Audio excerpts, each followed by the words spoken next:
bạn nước số bong ôn ở thế này bạn cho một căn video rồi bạn thể này TTX video này nhưng xong bằng hai bong ôn pi rồi biết đó sai bài nhà ha chat bảo dương nó nguyên bài ha chơi đạp về cái chat máu chơi đạp bán trước bong ôn hơn mà tam nhom máu lấy những xong tụ thì họ mùi dẫn cho lòng chat máu nè ủa thôi chat này chứ cái tôm chat mà nhom mấy đạp bàn ấy chơi đạp để chơi đạp nét đạp bàn đấy đấy mình vừa rồi nhau mình thấy chat sáng có đạp bàn đấy đạp bàn thòng mà đá bà ănธรรมดาប៉ុន្តែសម្រាប់ឆាតថ្មីគឺស្ដាប់បានទោះតែទុកពេលយូរ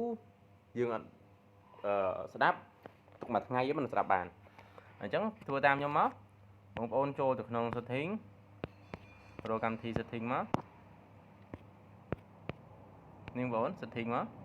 បន្តមកទៀតបងប្អូន scroll មកខាងក្រោមនេះមកនេះរកកន្លែង app management បងប្អូននេះកន្លែងនេះបាទនេះចូលមកបន្តមកទៀតចុចយកពាក្យ app list បាទខាងលើហ្នឹងបន្តមកទៀត scroll មករកកម្មវិធី Messenger របស់យើងនេះចូលមកបន្តមកទៀតបងប្អូនយកកន្លែងខាងលើបំផុតនេះមកបន្តមកទៀត clear ខាងក្រោមបន្តមកទៀត clear data លឿនបងប្អូនអធិស្ឋានបើមើលមិនទាន់ខាវីដេអូមើលសារដើមទៅខ្ញុំធ្វើវីដេអូឲ្យខ្លីបំផុតបន្តមកទៀត back មកក្រោយអស់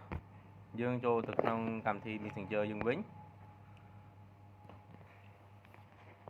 រងចាំតិចបងប្អូនបាទលោតហើយពេលយើង clear data អញ្ចឹងវាត្រូវការសារ data ឡើងវិញចុច save មក